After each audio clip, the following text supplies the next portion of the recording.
Most people look at billionaires and just assume that they're naturally more disciplined, that they have better routines, more willpower, or some level of self-control that most people don't. But that's not the reason they're so successful. The real difference comes down to 4 simple words that most people say to themselves, and these 4 words makes it almost impossible to stick to habits. So in this video, I'm going to show you what those 4 words are, what to replace them with, and why that small shift changes the way that you approach almost every habit in your life. So let's start with the 4 words you've probably been saying all day that makes it almost impossible to stick to habits. Most people think that they hate discipline. They hate working out, waking up early, eating healthier, but that's not the truth. The truth is that they hate the relationship that they've built with discipline. Because somewhere along the way, discipline started to feel like punishment. Like there's somebody standing over you, forcing you to do things that you never signed up for. You're the one who set the goal, right? You're trying to work out more consistently because you've decided that you want to feel healthier. You want to get in better shape, lose weight. But then you start talking about those choices like they were something forced upon you against your will. You say,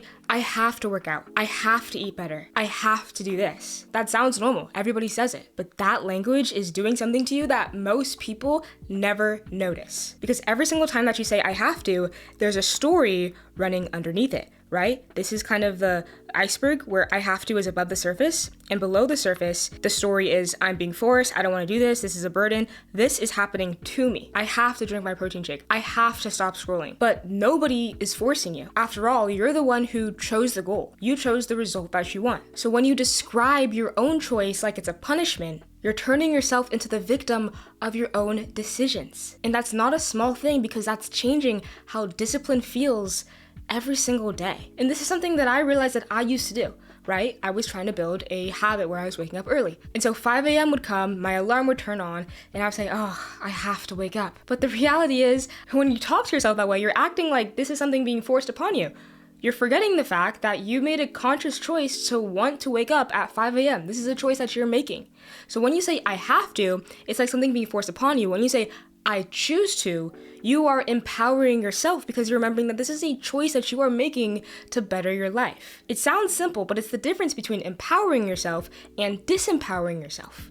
It changes your relationship with discipline because now discipline is now you showing yourself that you love yourself versus it feeling like something that's a punishment. And you've probably watched a lot of mindset videos, but this is the reality of what mindset really is. How you choose to see a situation. This is the difference between I have to and I choose to, right? I have to feels forced, you feel like the victim, you're going to feel that resistance, you're going to feel this burden and resentment. And it's harder when you feel forced because when you feel forced, your brain resists, even when you're the one doing the forcing. Think about it. If somebody walked into your house and said, you have to go work out right now, you have to stop scrolling, you have to eat better, you'd be annoyed. You'd want to push back and you'd want your freedom back. And that's a completely normal response to feeling controlled. But a lot of us talk to ourselves like that all day long. Another example that I have for this is with drinking my protein shake. My protein shake tastes disgusting, right? But it's something that I drink every single day. So whenever I would think, oh, I have to drink my protein shake, that's what I would say. The reality is I'm choosing to drink it. So simply changing from saying I have to versus I choose to drink my protein shake is giving me more of the power that then I use to go do it. And the truth is the shake is the same, like the action is the same. I'm drinking the protein shake in both scenarios. But the difference is how it feels. When I say I have to, it's gonna feel heavier because it feels like an obligation, like there's no freedom in it. But when I say I choose to drink my protein shake, I'm switching from compulsion to agency. I remind myself that this is my choice. I want the result this creates, muscle building faster on my body. Nobody is making me do this. I choose to do this myself. This is a completely different emotional experience before doing the shake as well as drinking the shake. It makes it easier for me to do the habit because again, it's not something being forced upon me. It's something that I am choosing to do to better my life. I mean, in both scenarios, that is what's happening, but when you use the language, I have to, you forget that and you feel like it is a punishment being put upon you. The resistance that you feel before a habit isn't laziness. Sometimes it's just proof that you made your own goals feel like a threat, like something is being taken from you, whether that's your comfort or your energy or your freedom. So here's what I want you to try this week. With any of the habits that you're going to do, whenever you catch yourself saying, I have to do this, change it to I choose to do this. Remember that you're the one making the conscious choice to better your life. It's not something being put upon you, it's a choice that you're making. I have to work out changes to I choose to work out because I want to build my dream body. I have to stop scrolling and go to bed changes to I choose to go to bed right now so I can wake up early in the morning. It's not about pretending that everything feels good, because some things will still feel uncomfortable and some mornings will still feel hard.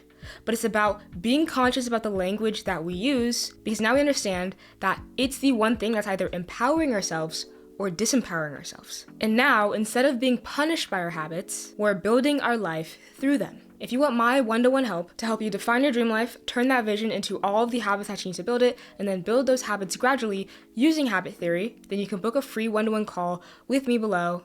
Read Habit Theory for free at ashleyfreebooks.com. And anyways, I hope you enjoyed this video, and I'll see you in the next one.